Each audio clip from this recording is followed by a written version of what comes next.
Bom dia, sejam muito bem-vindas.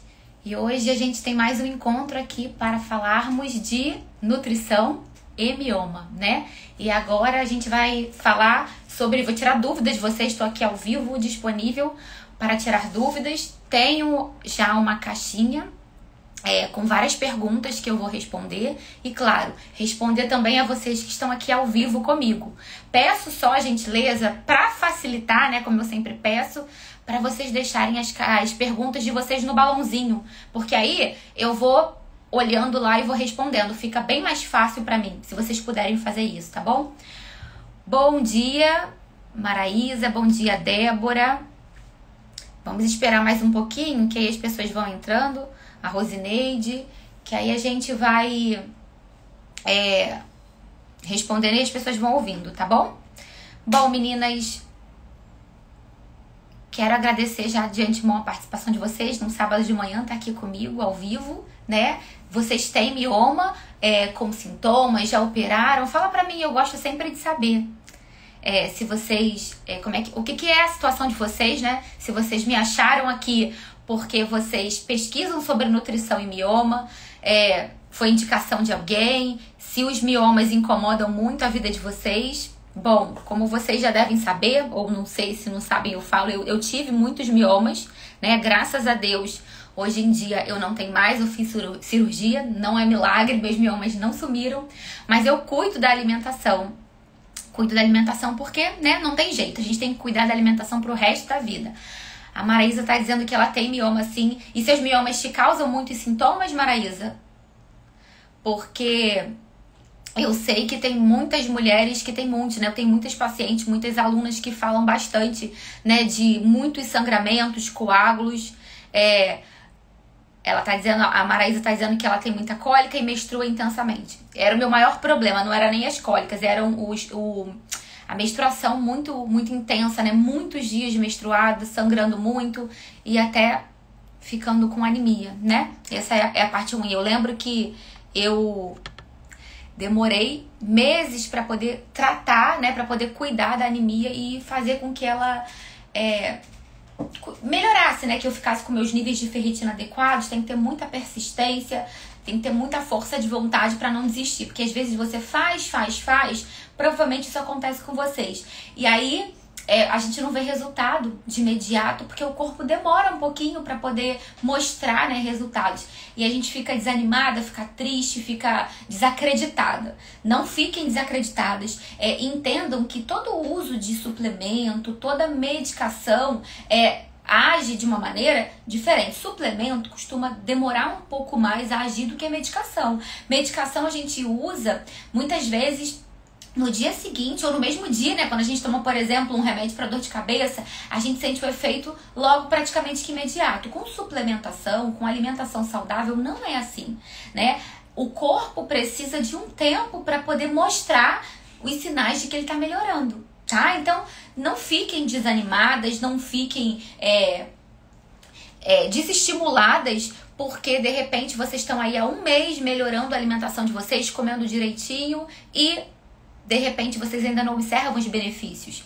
Fiquem calmas, que o correto é que os benefícios eles venham ao longo do tempo. E esse tempo vai ser o quê? 2, 3 meses. Tem pessoas, claro, tem pacientes que elas têm benefícios, assim, sentem melhoras em 15 dias, em um mês, mas não é a regra, tá? Não é a regra. A regra é demorar um tempo. Quantos anos você come do jeito que come, né? Pra poder estar do jeito que está. Então, não vai ser em 15 dias que você vai conseguir cuidar de tudo, tá?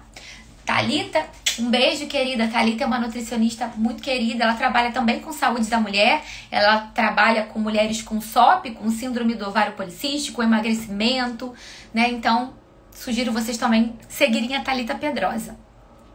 A Maraísa tá dizendo que ela tem inchaço na mão e nos pés. Esse inchaço que você tem, Maraísa, pode ser por deficiência, às vezes, de magnésio, né? Pode também ser alguma questão circulatória, precisaria ser investigado mais a fundo, tá? Meninas, então, meu recadinho tá dado para vocês não desistirem, tá? Se porventura vocês começarem a mudar a alimentação de vocês e não perceberem os benefícios de imediato. Os benefícios, eles chegam, não tem dúvidas, eles chegam, porém, para umas demora um tempinho mais do que para outras. Mas é fato que, se alimentando saudável, vocês terão benefícios na vida de vocês, tá? A Lua tá dizendo que ela tinha 3 miomas e após uma perda gestacional, 2 deles sumiram, mas os do fora do útero cresceram e ficou maior do que o útero. É uma situação complicada, né? Teria que verificar com o médico, porque mesmo que seja por fora do útero, um mioma muito grande, ele vai estar acometendo, né, os outros órgãos e pode estar te causando problemas. Bom, a Débora está perguntando aqui se todos os tipos de mioma têm risco. Sim, todos têm. Porém, uns podem ter mais risco que outros. Já vou começar respondendo essa pergunta, então. Nós temos 3 tipos de mioma, né? De um modo geral. O mioma submucoso, que é o que está dentro do útero. O mioma intramural, que ele fica entre o endométrio, localizado no miométrio. E o mioma subseroso, que ele fica para fora do útero. Qual a diferença? Né? Os miomas que costumam causar mais questões relacionadas à fertilidade, a dificuldades para engravidar, ou então quando a mulher engravida, ela pode ter aborto, ela pode ter o bebê prematuro, são os miomas submucosos, aqueles que ficam dentro do útero. Esses são os miomas que costumam causar sangramentos irregulares. Já os miomas intramurais são os que ficam, né, no muro, no miométrio, na paredezinha do útero. Esses são miomas que, quando grandes, eles podem causar distorções, né, no útero, na anatomia do útero, podem causar muito sangramento também, como os miomas intramurais. Os intramurais e os submucosos podem causar muito sangramento, dores, tá? Os subserosos, que são os que ficam para fora do útero, eles não costumam causar tantos sintomas, tá?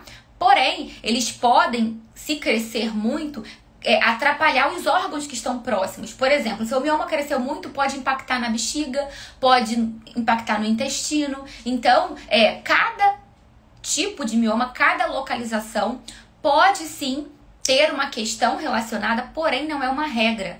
Que fique bem claro por quê. Existem pacientes que têm miomas grandes e não têm sintomas. Existem pacientes, mulheres que têm miomas pequenos e têm sintomas. Isso vai ser individual, porém, de modo geral, miomas maiores, e quanto mais miomas, a chance é que você tenha mais sintomas, tá? De um modo geral é assim. E aqueles localizados dentro do útero e na parede, né, na parte no miométrio, que são chamados intramurais, então submucosos e intramurais, são os que causam mais sintomas, mais sangramento, mais dores. E os subserosos, que ficam para fora do útero, costumam afetar a mulher em menor proporção, causam menos sintomas. De um modo geral é isso, tá? Bom, a Débora tá dizendo aqui que tantas mulheres têm. Eu sempre acreditei que a alimentação influenciava muito. Minha mãe nunca teve. Débora, na verdade, mais de 70% da população mundial, né, das mulheres, possuem miomas. Contudo, né, esse percentual, ele ainda é subestimado. Por que subestimado? Porque nem toda mulher tem sintoma. A grande maioria das mulheres não tem sintomas. Então, a gente acaba não sabendo do diagnóstico, né? O diagnóstico mais assertivo é quando você faz a ultrassom. Muitas mulheres descobrem fazendo uma ultrassom, né, uma transvaginal, e aí não tinham sintomas e descobriram que tinham mioma. Mas e aquelas mulheres, né, que não têm acesso à saúde, não têm acesso a um exame de rotina e que não têm sintomas? Elas têm mioma, mas não têm sintomas. Então, é muita mulher mesmo que tem mioma, né? Como eu falei, mais de 70% das mulheres no mundo possuem. Porém, nem todas sabem que tem, né? Afinal de contas, os sintomas, eles não são a questão mais comum. É mais comum a mulher ter mioma e não ter sintoma do que ter mioma e ter sintoma, tá? Bom, vamos lá. Eu vou começar respondendo a caixinha, né, que eu abri ontem, a caixinha de perguntas. Vou respondendo e depois volto para ir respondendo aos comentários de vocês, tá bom? E se vocês tiverem alguma pergunta e quiserem que eu responda, bota no balãozinho que fica mais fácil para eu verificar.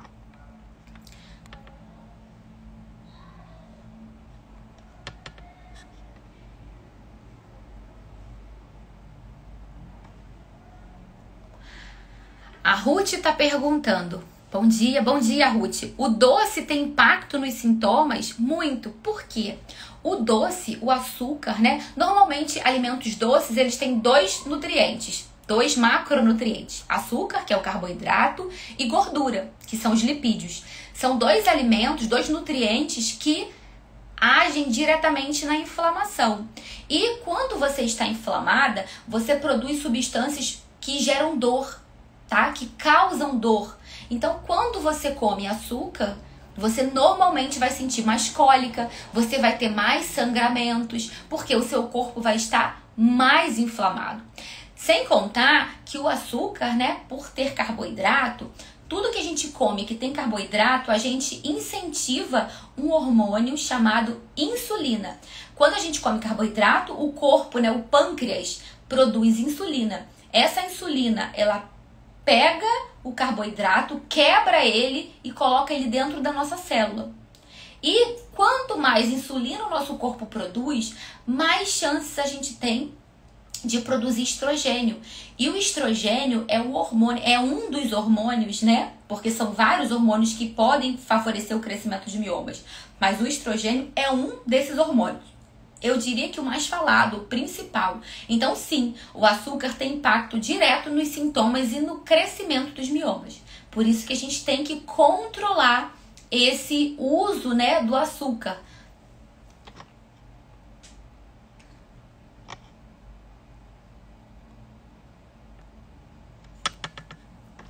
Uma outra pergunta aqui, que ela, na verdade, só um desabafo, né? O maior medo é perder o útero por causa dos miomas.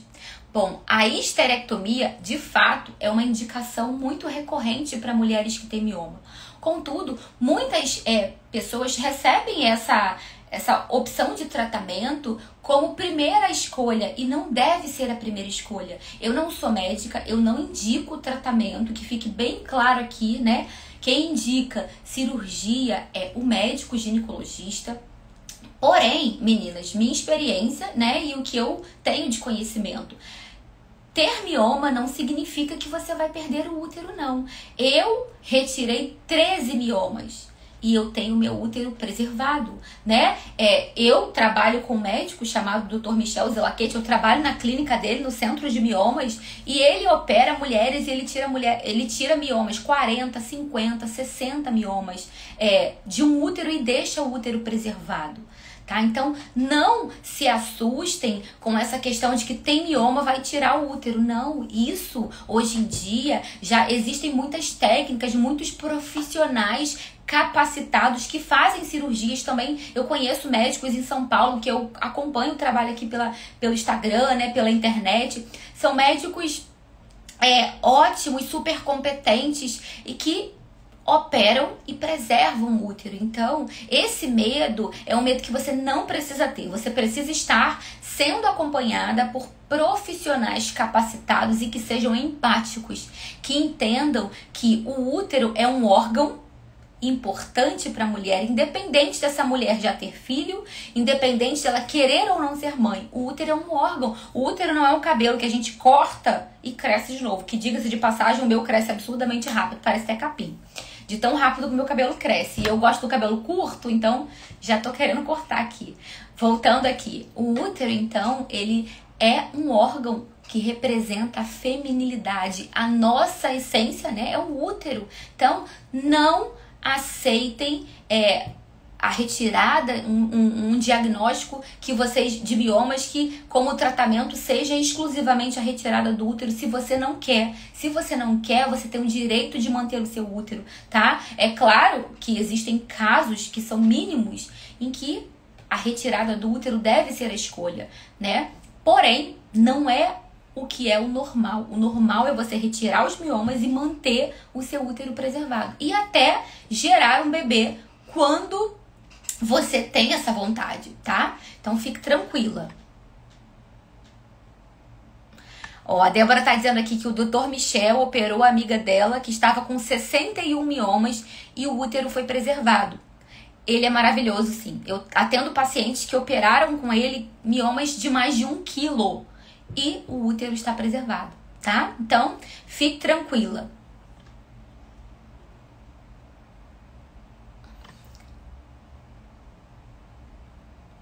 Outra pergunta. Estou no climatério, tenho miomas. Se eu tomar hormônio, eles crescem? O climatério é aquela fase, né, alguns anos que antecedem a menopausa. A mulher já começa a sentir alguns sintomas pré-menopausa, tá? E que os hormônios começam a ficar mais reduzidos, tá? E aí, ela tá me perguntando se ela tomar hormônio, os miomas podem crescer? Podem, né? Porque uma vez que o hormônio, ele alimenta o mioma, se você tá usando o hormônio, o estrogênio principalmente, você vai ter chance desse mioma crescer sim, tá?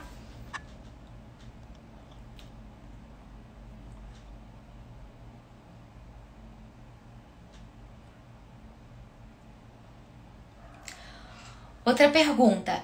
Estive de férias por 15 dias. Acabei me alimentando fora da rotina. Devo me preocupar? Bom, não sei o que significa se alimentar para você fora da rotina, né? Não sei como é que é a sua alimentação na sua rotina. O que eu tenho para dizer é o seguinte, ó.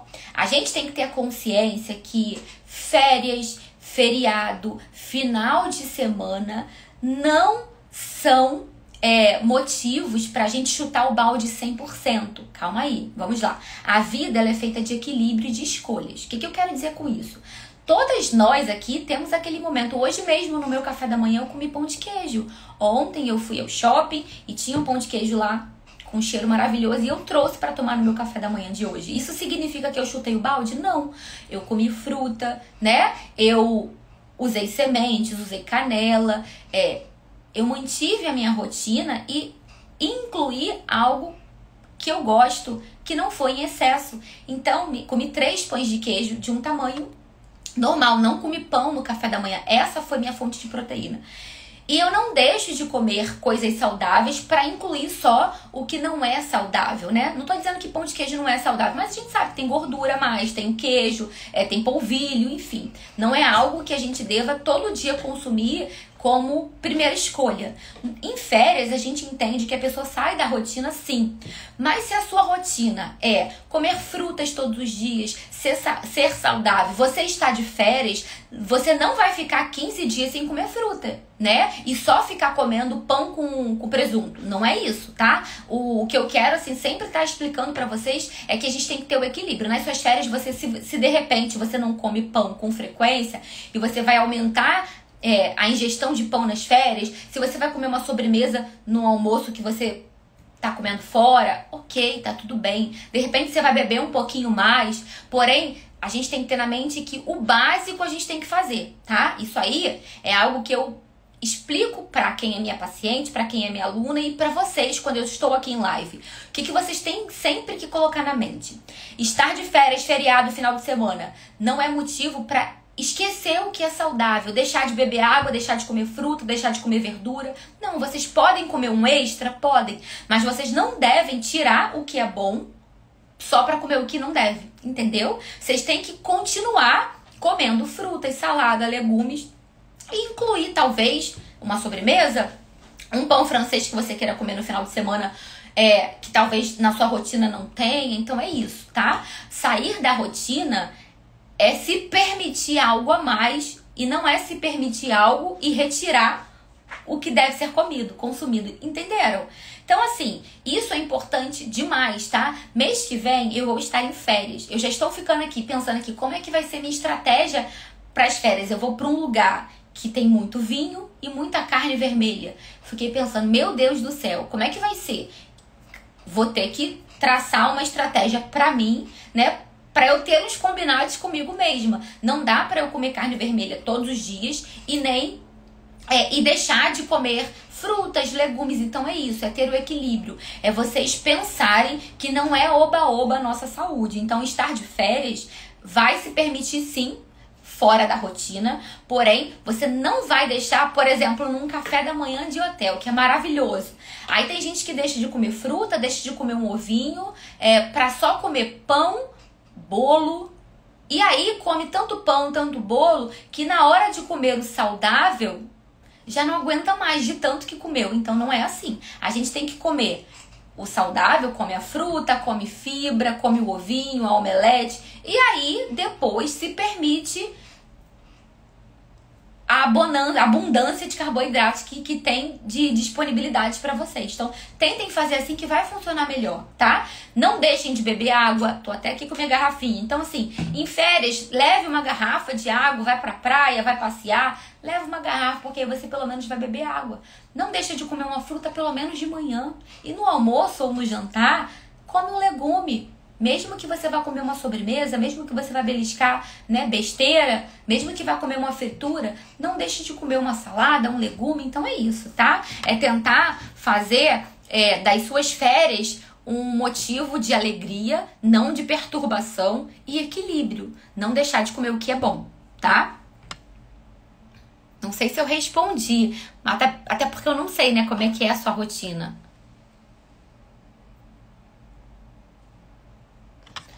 Outra pergunta, pode consumir macarrão com glúten? Pode sim, tá? O glúten, né, é uma proteína que existe nos alimentos com trigo. Então, farinha de trigo, aquele trigo para fazer o quibe tem glúten. A aveia, ela não tem glúten naturalmente, mas a aveia pode ser contaminada por glúten no processo de... Lá na indústria, né, quando eles estão passando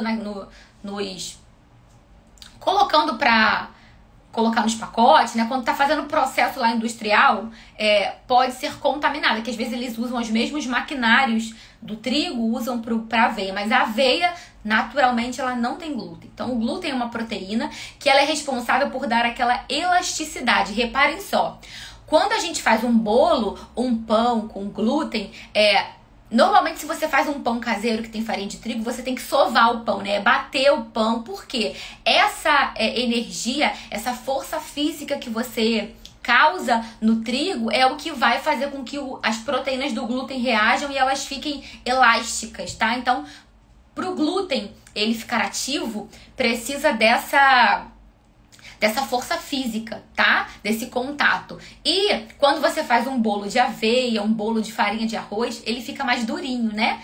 Já um bolo com farinha de trigo, ele fica mais fofinho por conta do glúten. Então, o glúten é uma proteína que ela é potencialmente inflamatória para aquelas pessoas que não têm tolerância, né? Que têm alergia, os celíacos, são pessoas que têm alergia ao glúten, não devem consumir. Se você não é essa pessoa, você pode consumir o macarrão com glúten. E aí, qual é a minha dica? Né? É usar o macarrão sempre com um vegetal. Por quê? Macarrão é aquele alimento que a gente costuma comer uma quantidade maior, né? E às vezes usa um molho mais gordinho, né? É aquele molho branco. Evitar usar um molho branco com bacon, com linguiça. Semana passada mesmo eu fiz uma lasanha, eu coloquei a massa, mas fui intercalando massa, né, de lasanha que tinha trigo com abobrinha e berinjela. E de recheio eu fiz frango desfiado com creme de leite. Fiz um molho branco mais ou menos, porque eu refoguei alho com cebola, azeite, coloquei creme de leite e um pouquinho de água. Não usei parmesão nesse molho branco e nem usei linguiça, bacon, nada disso. Então assim, a gente vai tentando ter equilíbrio, né? Pra poder não chutar o balde, chutar o pau da barraca de vez. E aí, quando você faz o macarrão, você pode colocar lá ervilha, milho, pode colocar couve desfiada, cenoura, beterraba, repolho, né? Por quê? Quando você ingere legumes lá no macarrão, vamos imaginar, numa panela. Se você tem uma panela inteira só de macarrão, ali só tem macarrão, óbvio, só carboidrato. Se você coloca metade da panela de macarrão e a metade da panela de legumes, quando você vai comer, você vai estar no seu prato lá, um prato cheio de macarrão. Só que, na verdade, não é só macarrão. Tem a metade de macarrão e a metade de legumes. Então, você tá ali aproveitando do seu macarrão que você gosta, mas, na verdade, a metade ali são os legumes que você já deveria estar comendo. Então, é ótimo, é uma ótima dica, funciona muito, tá? Vai fazer um molho de tomate, bate no molho de tomate beterraba, bate cenoura, porque aí você tá incrementando o seu preparo, o seu prato, tá? Então, pode sim consumir macarrão com glúten, preferencialmente se você incluir um vegetal nesse macarrão. O espinafre também fica ótimo. Você pode bater o espinafre com rúcula e faz tipo um molho verde e joga no macarrão. Fica uma delícia, tá? Então é a gente pensar e ter criatividade para ir fazendo essas misturinhas que funcionam muito bem, tá? Vamos para outra pergunta. Estou com um mioma bem pequeno. Tem possibilidade de desaparecer? E se caso eu quiser tirar, eu posso? Bom, o tirar ou não vai, claro, quem vai te dar esse diagnóstico é o médico, tá? Como eu disse, o médico é quem vai dar o diagnóstico, qual vai ser o tratamento que você deve utilizar. Mas, se seu mioma não te causa sintoma nenhum, não tem por que você retirar. Se ele é muito pequeno, provavelmente ele não te causa sintomas, ou pode ser que ele te cause sintomas bem pequenininhos. Então, será que você não consegue tratar com alimentação, com uso de chás, com suplementação? Por quê? Porque uma cirurgia, por mais que seja simples, é uma cirurgia. Além de ter um gasto, você depois tem que ter toda a recuperação. Então, mas sim, você pode, né? Não existe, o médico vai te indicar ou não a cirurgia. Normalmente, um mioma pequenininho, o médico não indica de operar, indica de acompanhar, né? Vai indicar ficar acompanhando. Bom, possibilidade dele desaparecer. Normalmente, né, a gente não tem relatos na literatura do mioma desaparecer. O mioma ele pode regredir de tamanho, sim. Por quê? Se ele é estimulado por hormônios, por um estilo de vida errado, esse crescimento, se você tem um estilo de vida saudável, se você come saudável, faz atividade física, a chance é de você controlar os seus hormônios e esses miomas não evoluírem. Então, muitas das vezes, você controla os hormônios, esses miomas podem até diminuir, sim. Eu tenho casos, eu mostro aqui, inclusive, né, de pacientes que me mandam mensagem, que fizeram exames e verificaram que o mioma reduziu de tamanho. Mas assim, sumiu o mioma, eu realmente não vou dizer pra você que isso vai acontecer. Mas reduzir de tamanho, sim, tá bom?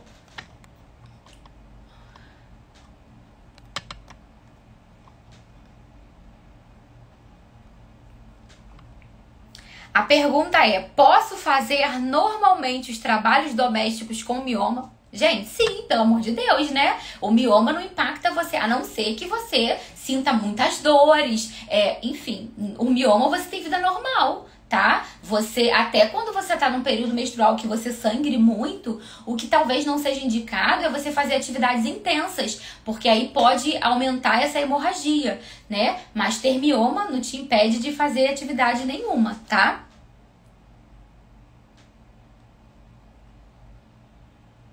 Outra pergunta que eu já respondi, né? Se mioma uterino tem que retirar o útero, como eu já disse, não é uma regra isso é exceção. Retirar o útero é a exceção. Pergunta interessante aqui, ó. PCR e homocisteína é a mesma coisa? Não. PCR e homocisteína são dois, né, exames, tá? O que é o PCR? PCR não é aquele PCR da Covid que a gente fazia lá, passando cotonete no nariz, não é isso não.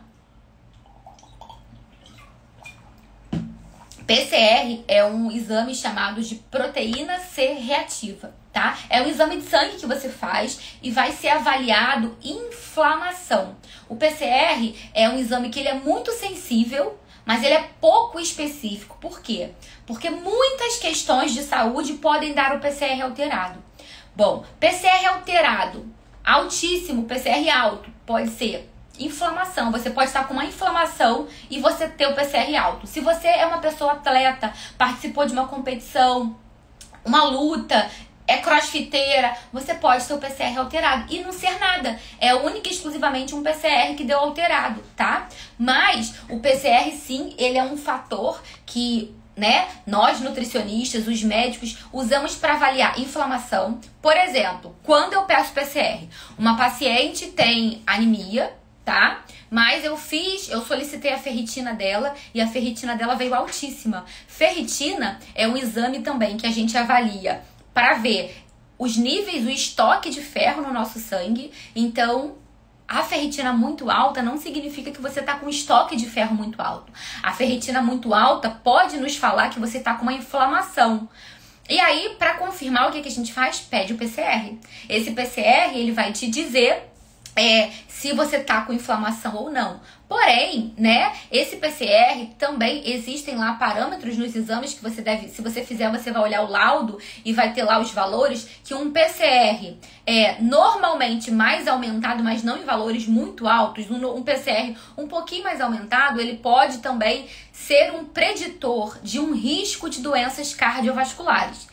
Tá aí que vem a dúvida. A homocisteína. A homocisteína também é um outro exame de sangue, tá? A homocisteína é um aminoácido, é um exame de sangue que também pode ser um preditor, né? Pode nos dizer de um risco futuro para doenças cardiovasculares. Porém, a homocisteína, ela também nos diz muito mais coisas. Por exemplo, uma mulher está tentando engravidar, ela está tendo abortos recorrentes. Uma das investigações que a gente inicia é fazendo o exame de homocisteína. Por quê? Uma homocisteína mais elevada, né? Os valores de referência de homocisteína normalmente são de 5 a 15. Uma homocisteína mais elevada, ela pode nos dizer que a mulher tem mais riscos de coágulos, de trombose. E aí, uma mulher com trombose, né? A placenta, né? A mulher com trombose tem dificuldade de passar oxigênio para o bebê, para o feto, então risco de aborto. Então a homocisteína, ela pode ser uma questão relacionada a trombose, a coágulos, a doenças cardiovasculares também, tá? Então são dois exames que têm uma relação com doenças cardiovasculares, sim. São exames que a gente olha, mas tem que avaliar o todo, o conjunto da história do paciente, tá? A homocisteína, ela é um produto do metabolismo de um aminoácido chamado metionina. A metionina é um aminoácido que o nosso corpo precisa, mas ele não produz. Então a gente tem que comer a metionina através dos alimentos, tá? E quando a metionina ela é metabolizada, a gente tem como um dos produtos a homocisteína. A homocisteína, a gente cuida dela olhando também para outros exames. Que exames a gente também olha? A gente olha a vitamina B6, a gente olha a vitamina B12, a gente olha a vitamina B9, que é o folato, né? Que a gente suplementa como o metilfolato. Então, a homocisteína, a gente cuida dela olhando para esses outros nutrientes, porque se ela está mais alta, a gente pode avaliar esses outros nutrientes para entender o que está acontecendo. Mas sim, ela pode nos dizer que a pessoa tem um risco maior para infarto, para doenças cardíacas de um modo geral, tá? E também para a questão dos coágulos e da trombose. Então, a homocisteína é para isso, e o PCR, inflamação. E também um PCR mais elevado com frequência, né? Pode ser investigado um risco para doenças cardíacas também, tá? Mas são dois exames diferentes.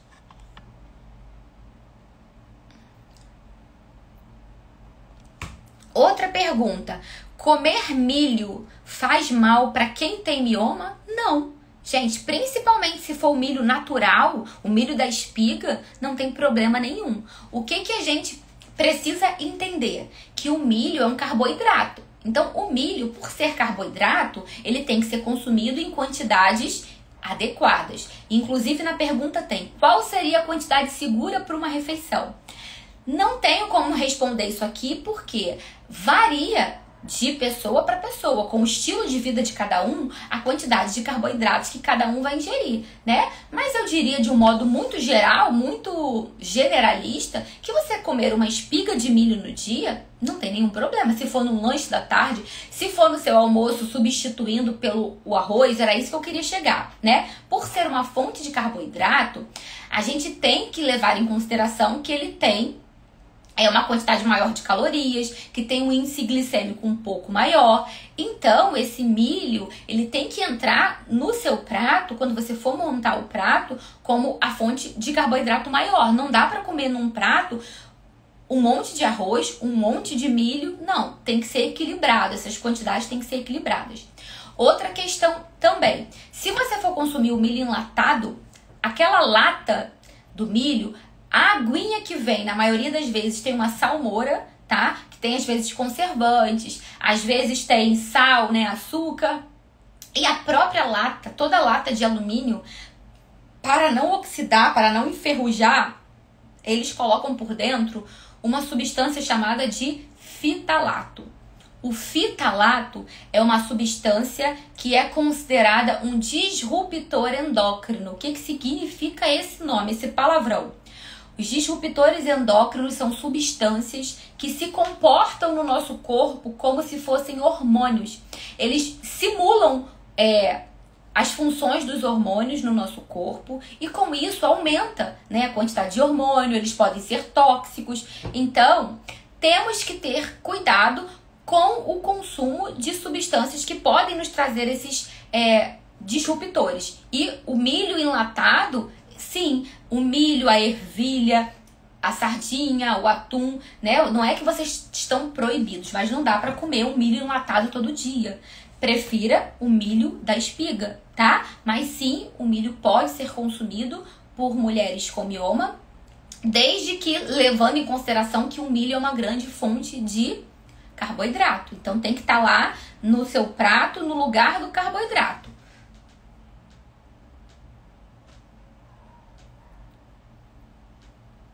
Outra pergunta. Qualquer pessoa pode fazer uso do uxi amarelo e unha de gato? Tem contraindicação? De um modo geral, sim, qualquer pessoa pode fazer. Qual contraindicação que me vem aqui à mente agora? Mulheres gestantes e mulheres lactantes. Quem está amamentando e quem está gestando não deve usar o uxi amarelo e unha de gato. Fora isso, pode ser usado sim, tá?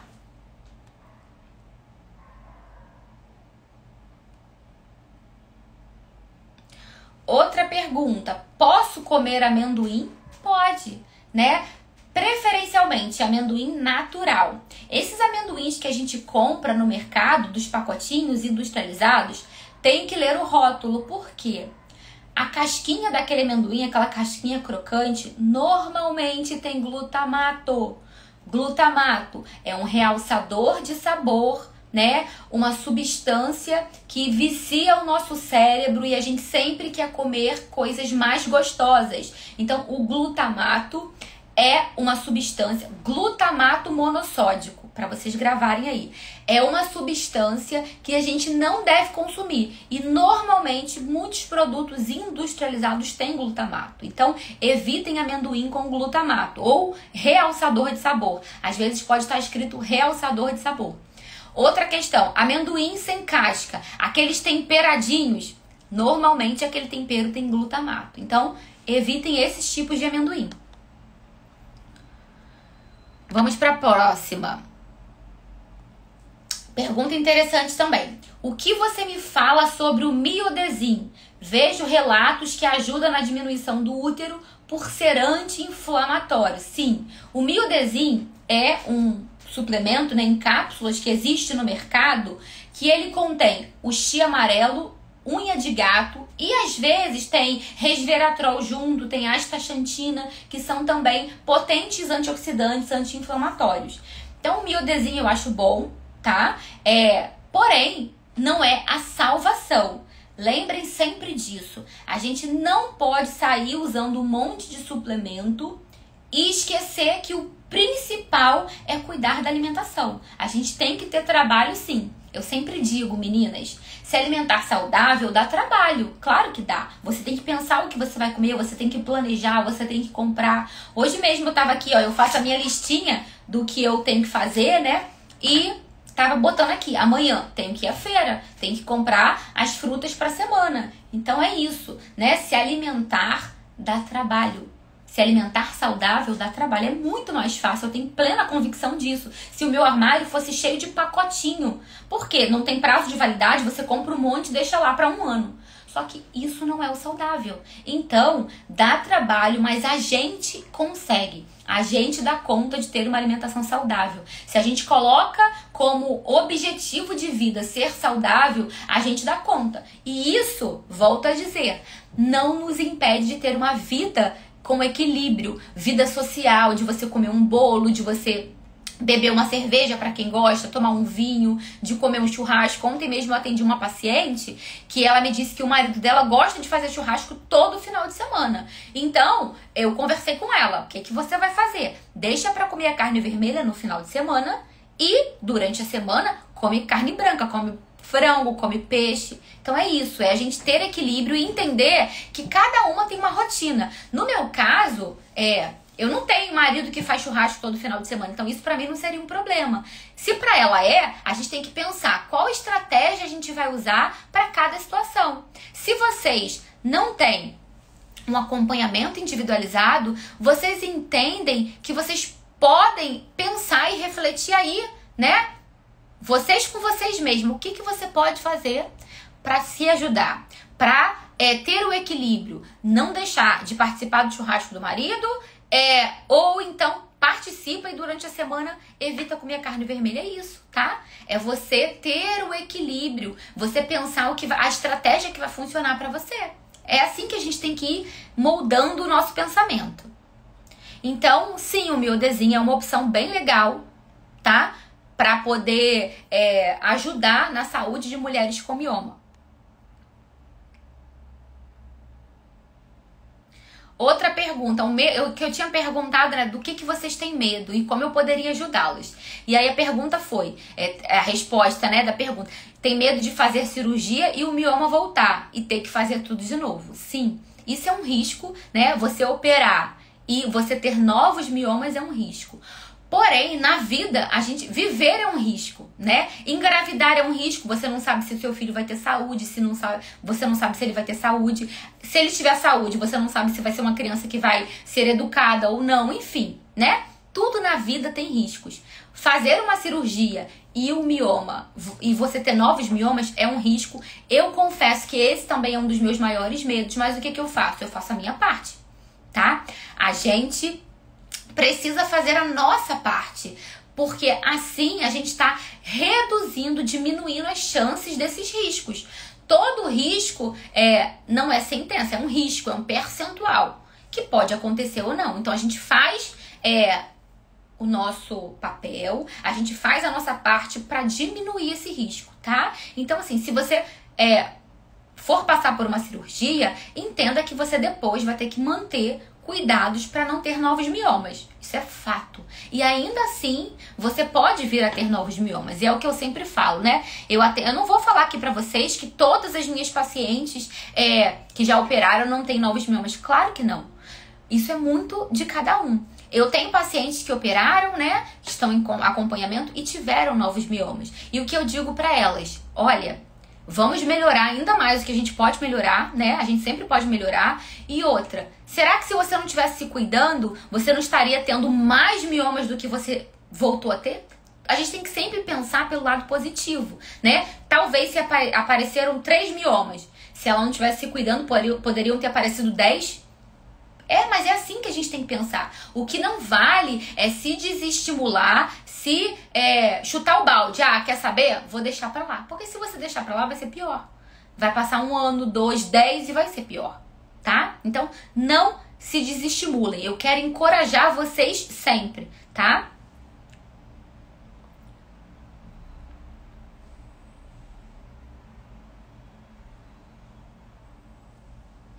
Outra pergunta da Débora Ramalho. Qual exame dá para ver a fertilidade? Na verdade, a gente avalia, né, o estado de saúde, né, a saúde ginecológica da mulher com vários exames. Tem exames hormonais, mas existem com exames de vitaminas, mas existe um exame chamado de hormônio antimuleriano, que é o exame que mede como se fosse a taxa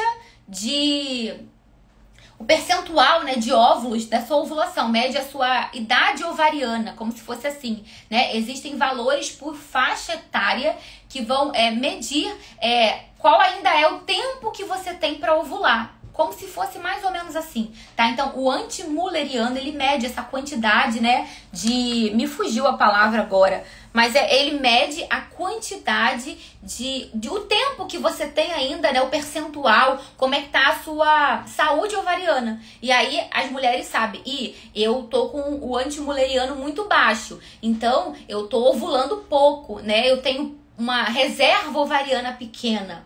Então é isso, né? O antimülleriano é o exame e nenhum plano de saúde cobre, tá? Ele não é um exame na tabela da ANS, da Agência Nacional de Saúde, então você tem que fazer particular.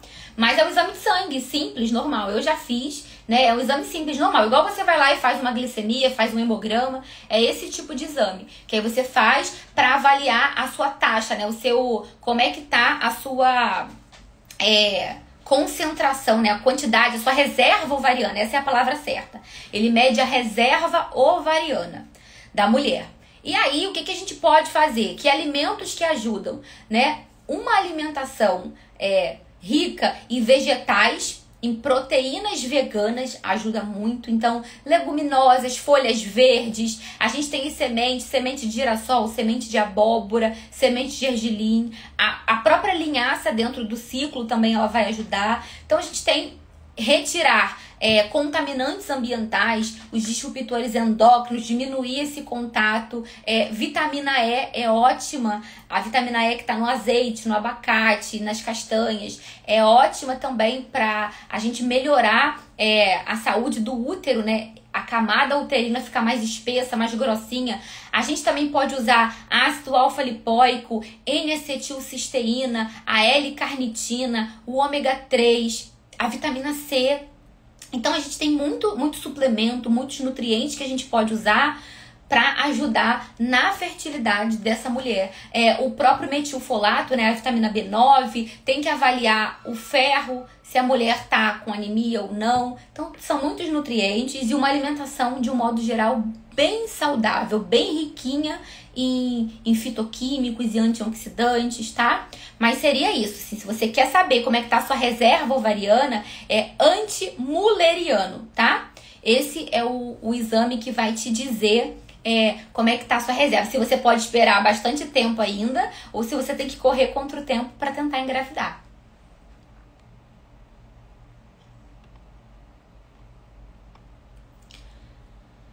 A Kátia tá dizendo, mioma intramural subseroso medindo 2,32, 2,56, muito sangramento. Na sua opinião, melhor tirar? Bom, volto a dizer, meninas, quem é que dá diagnóstico é o médico, tá? Falando assim de um modo geral, eu tinha miomas, né, de muitos tamanhos, e realmente o meu caso foi cirúrgico. Mas não são todos os casos que são cirúrgicos. Muitas das vezes eu tentaria primeiro mexer nos hábitos alimentares antes de passar por uma cirurgia. Mas se o seu sangramento é muito grande, você tá muito anêmica, você tem que se cuidar e de repente vai fazer uma videoestereoscopia, não vai precisar fazer uma cirurgia invasiva, né? Uma cirurgia minimamente invasiva, mas o médico é que vai te dizer melhor, tá, Kátia? Eu não tenho como dizer isso pra você porque eu não sou médico, não é a minha área.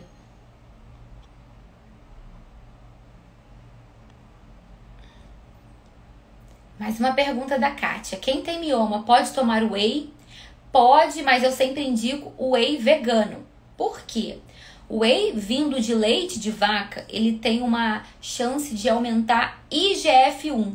IGF-1 é um fator de crescimento semelhante à insulina. Fatores de crescimento são risco para mioma. Então, para desenvolvimento de mioma. Então, eu não indico ficar suplementando com whey protein. Eu indico suplementar proteína de colágeno ou whey vegano, tá? Para vocês não ingerirem todos os dias um suplemento à base de leite, que é um alimento que a mulher com mioma tem que reduzir o consumo, tá? Então, pode whey, preferencialmente vegano.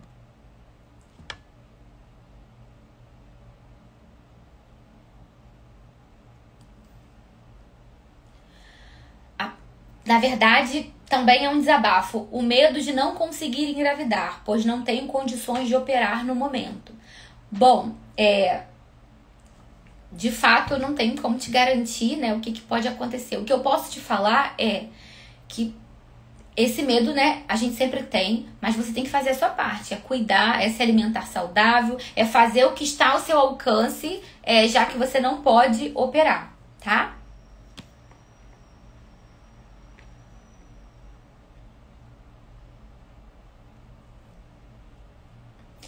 Sentir dor na hora do sexo pode ser um sintoma do mioma? Pode sim, né? O seu mioma pode estar num tamanho que está atrapalhando na hora da relação sexual, tá? Muitas mulheres também sentem dores na hora do sexo, né? Quando tem endometriose. Não sei se você tem endometriose também, mas pode ser sim uma questão do mioma. Mas eu sugiro, caso isso tenha iniciado agora, você ir ao médico para que o médico peça exames, né? Para avaliar essa questão, mas pode ser.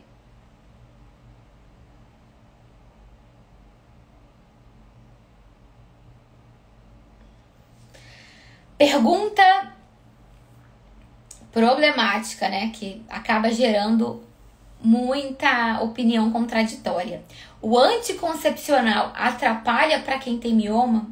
Depende muito, né? Eu, Thaís, não sou a favor do uso de hormônios. Não acho interessante a gente utilizar substâncias químicas, hormônio artificial no nosso corpo. Não acho. Nunca quis utilizar. Porém, eu entendo que em alguns casos, né, quando a mulher está sangrando demais, precisa melhorar os índices hematimétricos, né? Os índices do exame de sangue, da anemia, melhorar essa anemia para passar por um procedimento cirúrgico, muitas vezes o anticoncepcional tem que ser uma escolha para poder essa mulher parar de sangrar por um tempo, para melhorar a anemia e de repente no futuro, né, logo depois passar por um tratamento. Então, assim, eu não acho que deva ser a primeira escolha, mas sim pode ser uma opção temporária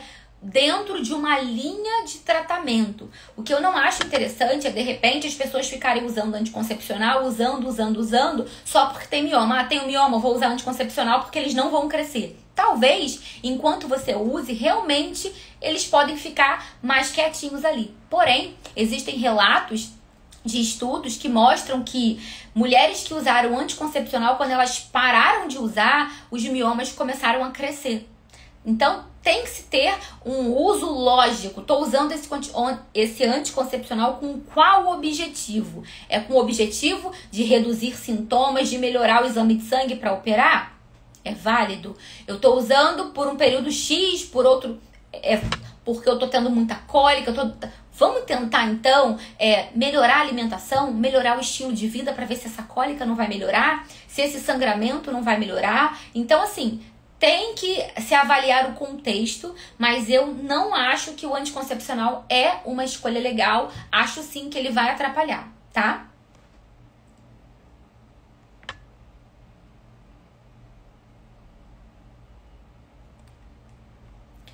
O mioma que está fora do útero, né, no caso é o mioma subseroso, ele deu uma aumentada e ela vai ter que fazer a ressonância. A ressonância é o exame que avalia com mais detalhes, né? Eu lembro que eu fiz 2 vezes ressonância também para avaliar exatamente localização de miomas, tamanho, quantidade. A ressonância consegue mostrar isso pra gente melhor.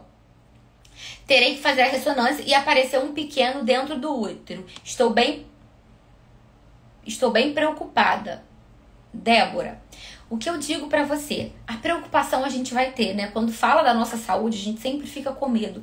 Contudo, é importante que você se cuide. Eu vou voltar a falar disso aqui. Se cuidar é o que vai fazer você reduzir todos os riscos que você pode ter. Não tem jeito, né? É cuidar da alimentação, fazer atividade física com frequência, é cuidar da saúde mental, tá? Esses 3 pilares saúde física, né? Então é cuidar mesmo. Se você tem sobrepeso, é tratar de emagrecer, porque a gordura, ela aumenta produção de estrogênio, e estrogênio é um dos hormônios que alimentam o mioma, então é cuidar de controlar peso, se alimentar saudável, usar alimentos que são bons para mulheres que têm mioma. Gente, tem tanto estudo que fala do chá verde, que fala da vitamina D, então é isso, a gente tem que incluir na nossa rotina. Não sabe como usar, procura um profissional para te orientar. Inclusive, muitas pessoas me mandam mensagens por direct perguntando, eu respondo que eu posso responder. Agora, dosagem, passar suplemento, isso eu não posso. Isso é o meu trabalho que eu faço com as minhas alunas do curso Nutrição contra Mioma e também com as pacientes, que eu prescrevo o pedido de exame de sangue, avalio e acompanho. Eu não posso aqui em rede social falar para você, usa tanto de vitamina D, porque eu tenho que avaliar por quanto tempo você vai usar, como é que você tá de vitamina D, aonde você vai chegar, e eu tenho que te acompanhar. Então, assim, não é porque é irresponsabilidade se eu fizer isso, nenhum profissional pode fazer isso, tá? Mas eu sei que vocês têm que usar vitamina D, tem que usar o chá verde é maravilhoso. Existe uma substância dentro do chá verde chamada de epigalocatequina galato. É uma substância que a gente pode, inclusive, manipular para a pessoa usar. Mas se você não tem essa possibilidade, é usar o chá verde. Pode usar 2, 3 xícaras no dia, tá? Não tem problema. Pode ser usar até 5 xícaras, mas se você está começando, começa com 1, com 2 xícaras, mas usa. O chá verde é muito maravilhoso para quem tem mioma. O chá de cúrcuma, de açafrão também é maravilhoso. Então é isso, é vocês cuidarem da alimentação de vocês. O medo a gente sempre vai ter, eu também tenho medo, acreditem, né? Eu também me sinto vulnerável, eu penso, poxa, eu faço tudo que eu posso, será que um dia eu vou ter mioma de novo? Eu não sei, mas eu não deixo de fazer o que eu preciso por conta do meu medo. O meu medo tem que ser, o seu medo, o meu medo, eles têm que nos incentivar a fazer cada vez melhor e não fazer a gente ficar desestimulada, tá? Meninas, meu tempo aqui tá acabando. Vou agradecer a vocês por estarem aqui comigo num dia de sábado de manhã, né?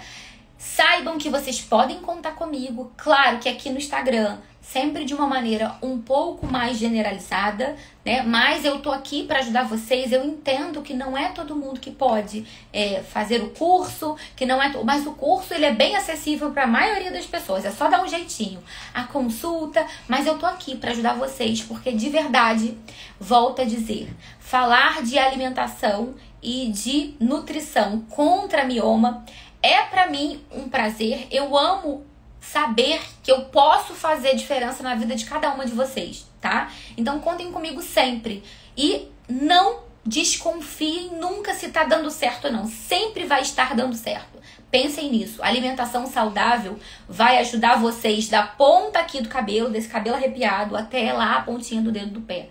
Tudo, tá? Sempre vai estar ajudando muito a vocês. Mesmo que vocês não estejam percebendo, vai estar ajudando. E essa ajuda, ela começa de dentro para fora. Então, uma vez que ela começa de dentro para fora, às vezes demora a chegar o resultado, mas ele vem.